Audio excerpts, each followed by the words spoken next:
The Trump administration sets a blistering 104% tariff on Chinese imports as the trade war between the two nations escalates. The Supreme Court delivers a third major ruling in favor of the Trump administration. And congressional Democrats hold a shadow hearing to air grievances. I'm Tony Kinnett from the Daily Signal's Tony Kinnett Cast, syndicated nationally at 7 p.m. Eastern. It is Wednesday, April 9th, 2025. This is the Daily Signal's top news in 10.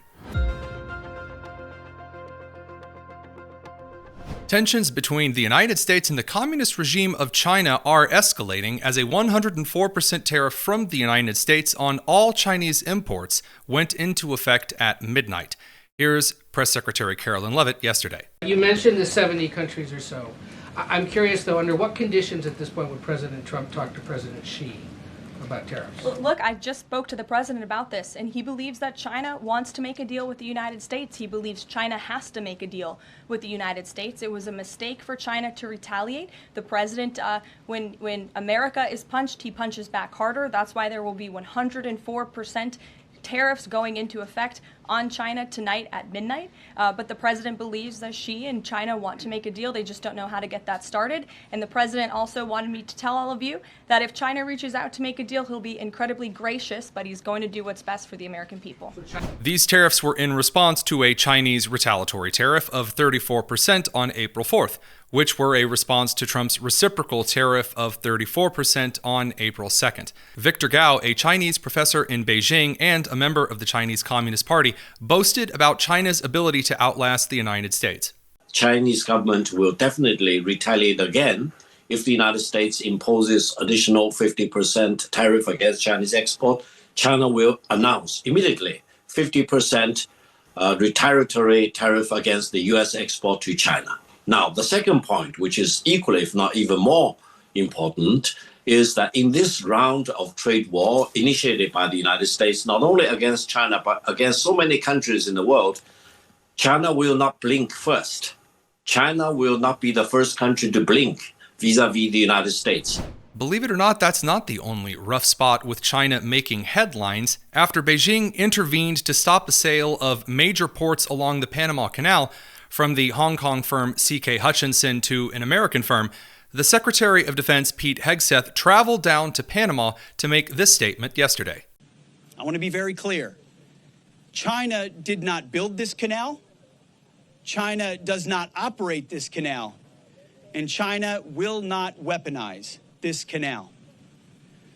Together with Panama in the lead, we will keep the canal secure and available for all nations through the deterrent power of the strongest, most effective, and most lethal fighting force in the world. We will do this in partnership with Panama. Together, we will take back the Panama Canal from China's influence. And we will do this along with other capable, like-minded allies and partners. This is what peace through strength looks like. Over in the Russo-Ukraine war theater, Ukrainian President Zelensky has released footage of what he claims to be captured Chinese nationals fighting on behalf of Russia in Ukraine.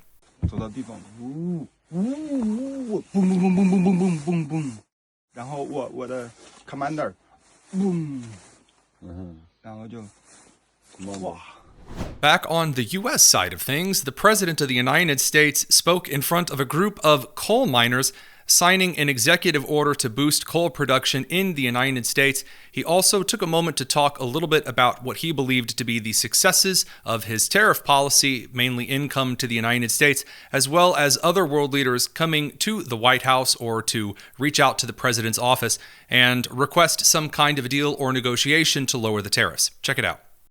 And for those of you that want to know the tariffs, you've been hearing about tariffs, we're taking in almost $2 billion a day in tariffs. $2 billion a day. And we're doing very well. We have a lot of countries coming in that want to make deals. If I told them about making those deals 2 years ago or 3 years ago or 5 years ago, they'd be laughing at us. Now they're all signing up. Mike, you know that. So it's going to be a great thing. But we're taking Think of that, $2 billion a day. That's a lot of money. That's a lot of money even in the coal business, isn't it? Huh? It's a lot of money. And America's going to be very rich again very soon. You're going to see that happening. You see it all along. And it's so that whole situation that, it was somewhat explosive. But if we didn't do that, we wouldn't be talking the way we're talking right now. It's been amazing what's happened. Sometimes you have to mix it up a little bit, but we've had great consideration. We've had talks with many countries, over 70. They all want to come in. Our problem is can't see that many that fast. But we don't have to because, as you know, the tariffs are on. At the NRCC last night, the President of the United States described the actions of former President Joe Biden, former Vice President Kamala Harris, and former Secretary of the Department of Homeland Security Alejandro Mayorkas actions regarding the southern border as treason. Our opponents are not afraid that our America First policies will fail. They're terrified that our strategy will succeed and we're going to get bigger and stronger and better as a party. And that's what's happening. And that is what's happening. It's going to be something. And I'm actually looking forward to the midterms. I really are. We're going to prove that all of their treasonous years of betrayal will not be forgotten because it's treason. What they did is treason. When they allowed millions of people to pour in through open borders from all over the world, they came. To me, that's treason. What they've done to our country is unthinkable. The money we have to spend to take people out, and then we have judges that say, no, let Tren de Aragua come back into our country. They want him to come back in. The Supreme Court has delivered its third decision in favor of the Trump administration in the last couple of days, blocking a Clinton-appointed U.S. Judge William Alsup's ruling, which required the Trump administration to rehire 16,000 federal workers fired across multiple agencies. Many of these individuals were considered probationary, and several of those individuals had been following around U.S. senators around the U.S. Capitol building trying to seek comment. This one individual who tried to corner Senator Jim Banks of Indiana claimed to have been illegally fired. Hi, I was a worker at HHS. I was fired illegally on February 14th. It turns out, according to this Supreme Court ruling, no. And in a Festivus miracle yesterday, the Democrats in both the House and the Senate convened a shadow hearing. A shadow hearing is when a group of individuals in the House and the Senate convene a meeting outside of the rules and the bounds of Congress because they don't have any authority to convene hearings that are exclusionary of particular members of Congress based on party. They don't have the leadership positions in order to convene special hearings. Those are granted by the voter in elections. But in this case, Senator Adam Schiff went on a long diatribe against the Trump administration, claiming that this shadow hearing was necessary, just like a Jewish journal during the rise of the Nazis in the 30s. Extraordinary step of convening this unprecedented hearing. We brought together both chambers of Congress, the Senate and the House, to conduct real oversight and to serve as a check and balance, to hold those who misuse power to account and to carry out our constitutional duty. Convening this hearing was not our first choice. We have tried to get our Republican colleagues to hold hearings, to do meaningful oversight, to assert Congress's authority as an independent branch of government. But to our great disappointment, our Republican colleagues have abdicated that important responsibility.